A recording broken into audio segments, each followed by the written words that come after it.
Hi there, I'm Rick. I'm currently working for the Conant Farming Company. They've sent me on an assignment to the grain store. I thought, brilliant, what a great assignment to go on. Let's go and drink some beer at the grain store. Unfortunately, it's not the grain store in Oakham, it's the grain stores at Bullock. This is the site where all the crops come into for the Bullock Estates farming operations. We're on the Rutland and Northamptonshire border. It's actually quite a nice place to be because we're on the edge of an airfield called Spanhoe Airfield, which was built for the Second World War.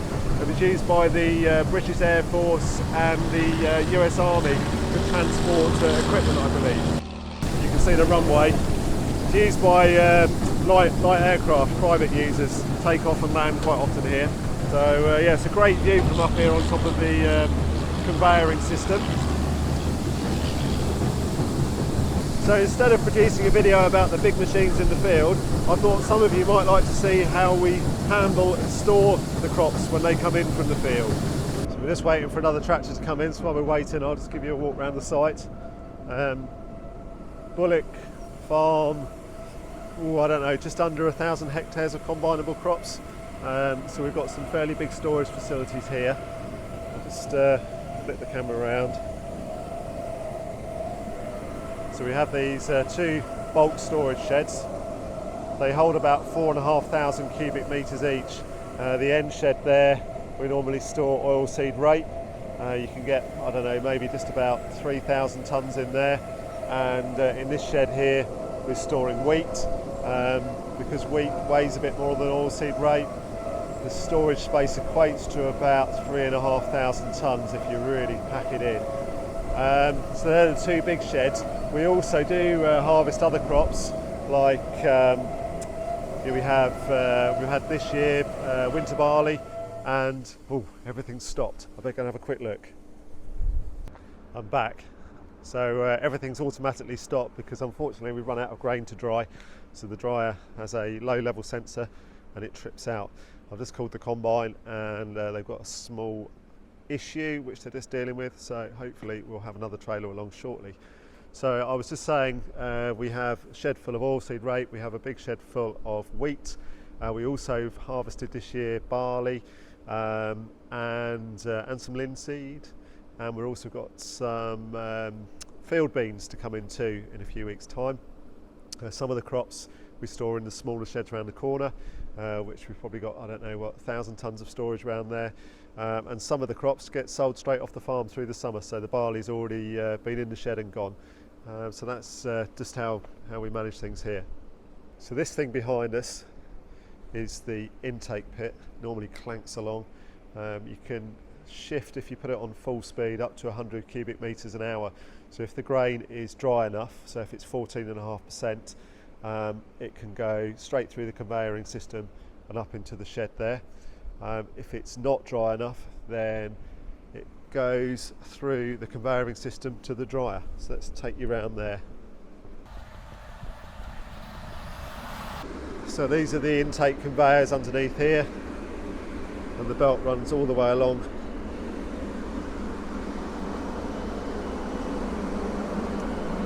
And it comes up here and drops onto this elevator, which goes all the way up there. So the elevator on the right is the intake elevator, and that drops it onto a conveyor belt right at the top, which feeds along either to the dryer, which is this big noisy thing with the fans blowing at the front, or it can take it the other way straight along to the sheds. We've also got this big storage bin which holds about 3 times the capacity of the dryer itself. The dryer holds about 60 cubic metres of grain, so the intake bin itself is around about, I always reckon, about 180 cubic metres. While we're shut down, let's just have a look at the dryer. I'll just explain very briefly how it works. So at the front here, we've got 3 ginormous fans which suck air in from the rear. So the air gets sucked in through these grills here, and this is the furnace. So we've got 2 large burners in here which are now switched off.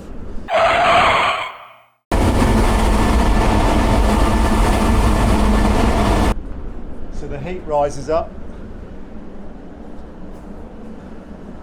through the furnace, and that air blows through where all the grain is held, which is down this centre column. I don't know if you can see these windows. You can see the grain in there, and that goes all the way to the top. So the conveyor drops the grain into the top of the dryer, and depending what discharge speed I use, the grain drops all the way down through the dryer, and when it gets to the bottom, if everything's set correctly, it should be coming out, in this case with winter wheat, should be coming out at about 14.5% for safe storage in the shed.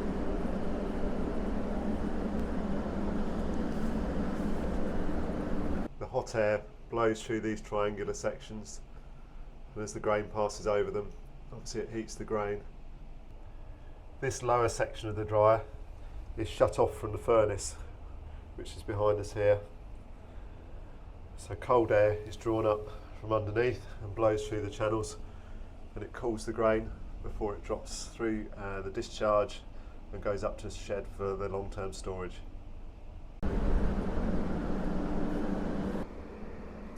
And this thing over here is our Weighbridge. This can cope with weights up to 50 tonnes. So articulated lorries come on here. They're not supposed to come on any more than about, I think it's 29 tonnes the UK road limit weight. The tractors are allowed to come on up to, I think it's 32 or 33 tonnes fully laden. I'll show you that when the tractor eventually comes back in. So here comes a grain cart. So they come into the yard and then they pull onto our Weighbridge. What a puny horn Allan's got on his tractor. So there he is, he's pulled onto the Weighbridge, so he's absolutely full of grain. And if we then look at the weigher, it says he is 27,880 kilograms, so 27,900, so 27.9 tons. So we'll wave him off. Let's go down and see him, tip him to the pit. Here he comes.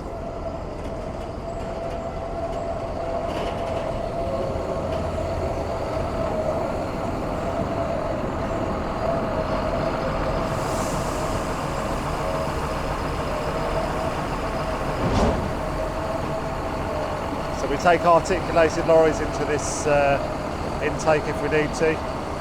But normally it's just the tractors and trailers. Those trailers hold 21 cubic metres, which equates to about 15 to 16 tonnes of wheat.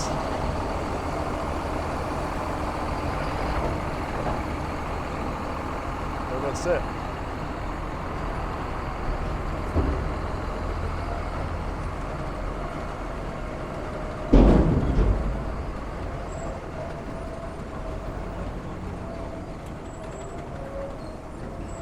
There it goes through the conveying system and up into the dryer.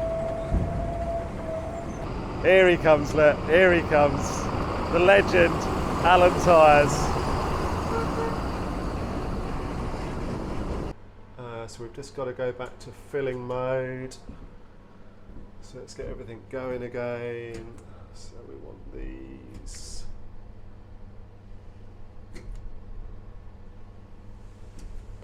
You have to do everything in the correct order, otherwise it won't let you run anything, otherwise you'll cause a blockage.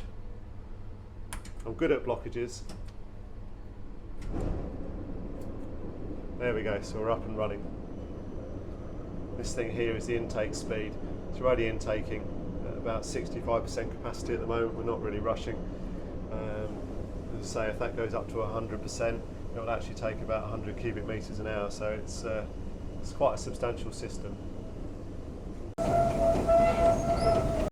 So while we're not filling the shed, it's not too dusty, so I'll go and show you around. I'll just put my mask on. So this shed is currently about half full. We have to put these pedestals in. They draw the heat out of the big heap of wheat for safe storage so the bugs don't start to breed. the wheat needs to be down at 15 Celsius as quickly as possible. And if you cool it down as far as 5 Celsius, it will keep for around about 3 years. One of the bugbears of this shed, although everything is basically automated, is the fact that the heap of grain tries to move these pedestals around. So I try and sort that out by piling up some wheat around the bottom of the pedestal. So here we go. So I'll just steal some from the heap here.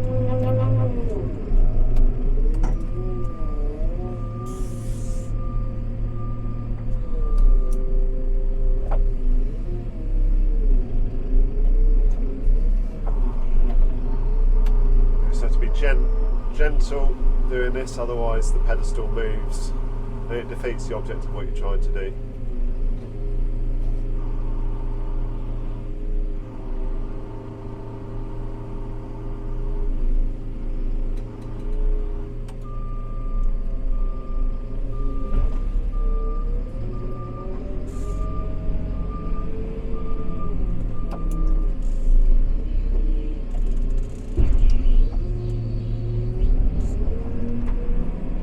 Never come into a grain store without a dust mask on. The dust actually clears from here really quickly once the discharge is stopped. But when you're handling the wheat like this, it's not a nice place to be.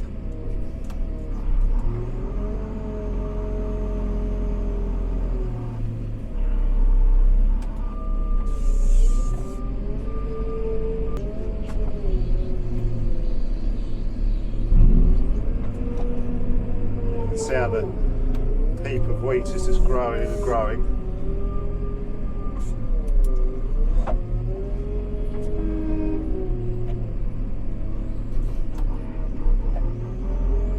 Let's just put a little bit more around that one.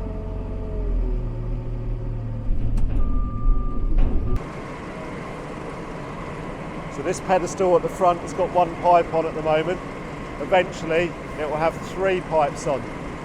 So the heap will extend all the way to the ceiling.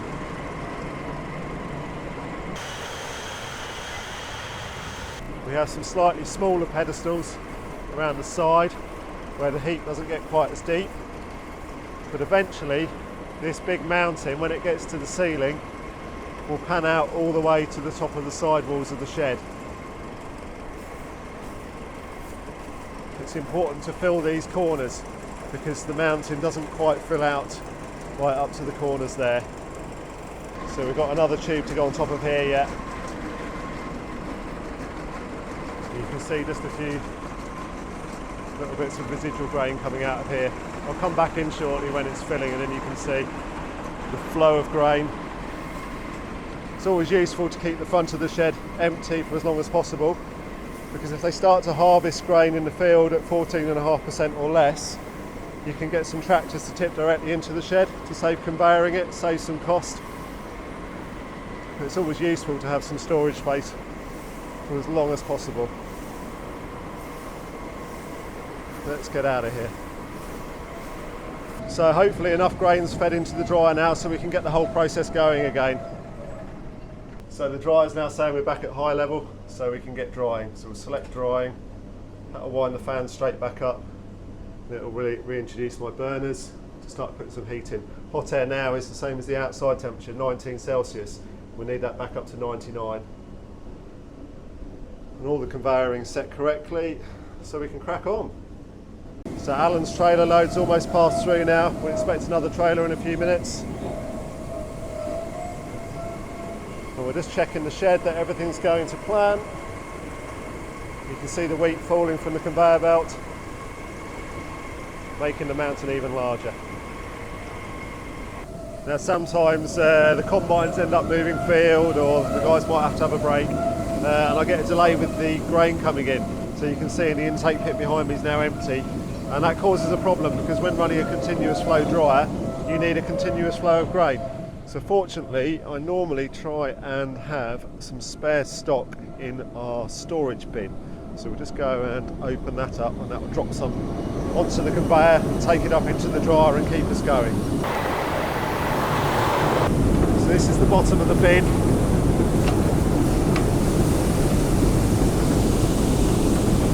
one of my important jobs is to constantly monitor the moisture of the crops coming in, and if they need drying, then obviously put them through the dryer, and then monitor the moisture of the crops coming out the dryer to make sure I've got it set up correctly. So let's go and show you where we take the samples from. So we have two sampling chutes, one at the bottom of the intake elevator and one at the bottom of the dryer. So I'll just take some more samples. We're 15 minutes further on.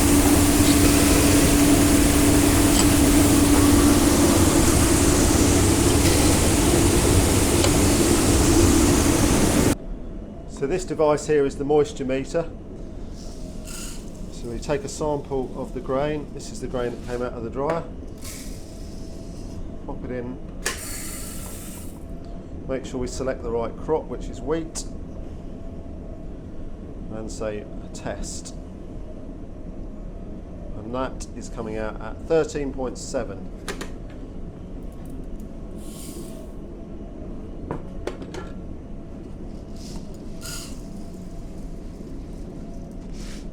This is the grain that's coming in from the field.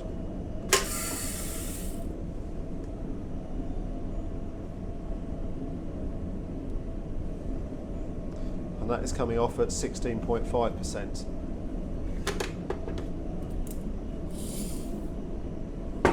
So for safe crop storage, the grain has to come in, or the wheat has to come in at 14.5% moisture. If it's not 14.5%, we need to dry it down to that level. Now we saw the grain coming out of the dryer at the moment is 13.7%, so it's a little bit too dry. We've not long started up, so the dry grain in the dryer is being over dried while we let the fresh, damper grain come through. So I'm not too concerned, but given that the grain's now coming in at 16.5, 16.6%, I'm going to need to fine tune the machines. The dryer is controlled really by two main functions: how much hot air you use and how quickly the grain passes through the machine. So at the moment I am using a hot air temperature of 99 Celsius and I'm discharging at 75% of the machine's capacity, which equates to about 45 cubic meters an hour.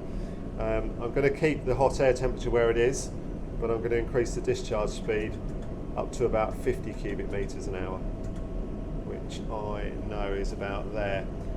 Unfortunately, when you change the settings, it takes up to, well, it depends how fast you're discharging, but you won't be able to take a sample of what's come all the way through the dryer for maybe, in this case, another hour and 10 minutes perhaps. So it's not easy to make adjustments and get the output exactly as you want it straight away. Record keeping is absolutely key when it comes to drying. You need to know what's going in, what's coming out, at what times, etc. So I've set up this table system in one of my phone apps to allow me to record it. It also helps you because you can go back to previous drying days, compare what settings you are using, so it gives you a starting point. So I've got records going back, quite a long way. So last time we were at Bullock was earlier in the week, was it, or last Sunday? So yeah, we've got lots and lots there. So yeah, it's useful. So drying grain is really important, as I said earlier. It stops the grain spoiling in the shed. Having a facility like this is it's just invaluable. This last week all we've had is cloud cover. Yeah, moan about the weather. We always moan about the weather. But with this continuous flow dryer, you can just crack on and get everything in the shed. It's fantastic. The most important thing for me as the dryer man is not to over dry the grain. Drying costs a lot of money. You burn a lot of diesel to run the burners, and it's actually a double-edged sword, because if you over dry, you also reduce the weight of the grain quite significantly. And when we come to sell the grain, the farmer gets paid by the ton. So if you over dry, you're paying for all that diesel, and you're then not getting paid for the heavy wheat at the end.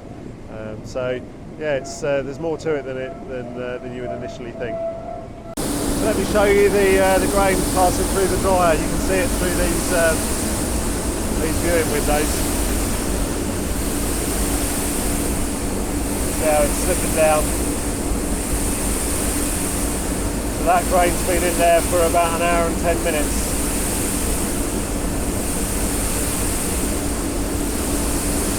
There's a tractor just coming off the Weighbridge. This is Brian. He's one of our most experienced drivers. He's been retiring for about the last 10 years, but he loves it so much. He comes back and he keeps us all on our toes. He's very exact when it comes to reversing. He used to drive HGVs. Hopefully he doesn't know that I'm filming him and get nervous. This is a brilliant yard. It's one of the easiest yards to back into and tip. Some of the older farm yards are really small and quite tight. I wonder if he'll give us a wave. There we go.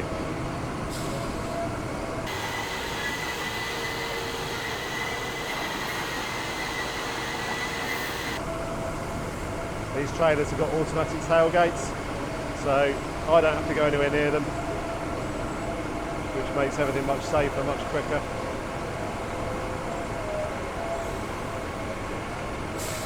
He's tipped it right at the back of the pit, which is great, because if we're busy, then sometimes the pit hasn't cleared before the next trailer load comes in, so this works well. And that's it, it's on its way to the dryer.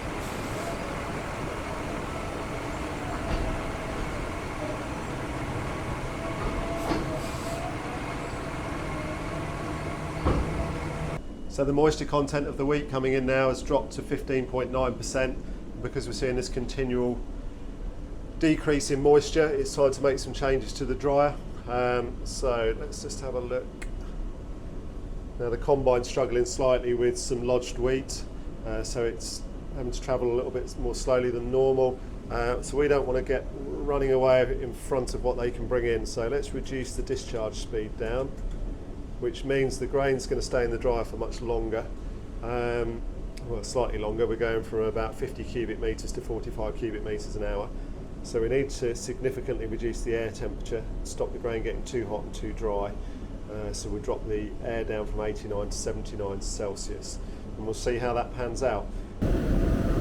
Here's another trailer onto the Weighbridge. It's now 9 o'clock, still going strong. And this one weighs 28.4 tonnes.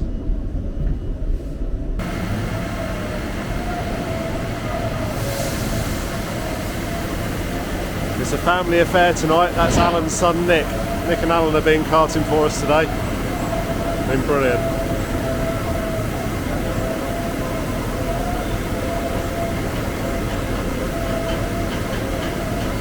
So these loads are coming in at about 16% moisture. So we'll just have to run it quickly through the dryer just to get it down to our target of 14.5%.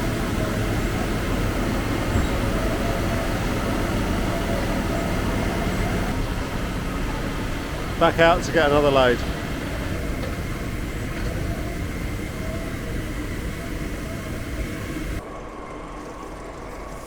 You've got to love walking up the mountain of wheat. Woo. It's good practice when you've got to carry the cooling motors up here, which the big ones for these central pedestals weigh an absolute ton. There we go.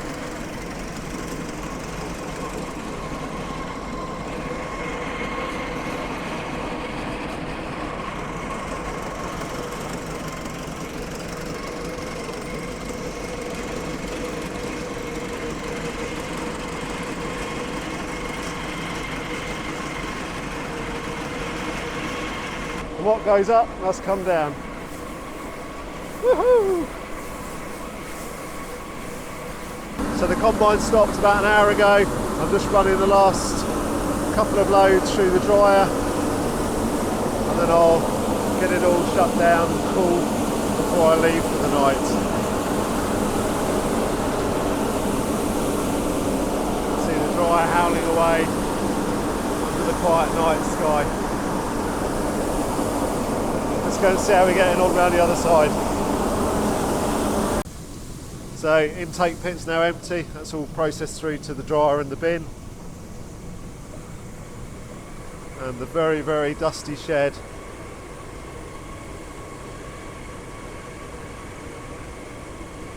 is filling up. So we've done all right. We've had a good 5 hours running this evening. The dryer's got into a good flow. Everything's now coming into the shed at around about 14.5%, so I'm happy. Latest reading off the dryer, 14.2, so happy with that.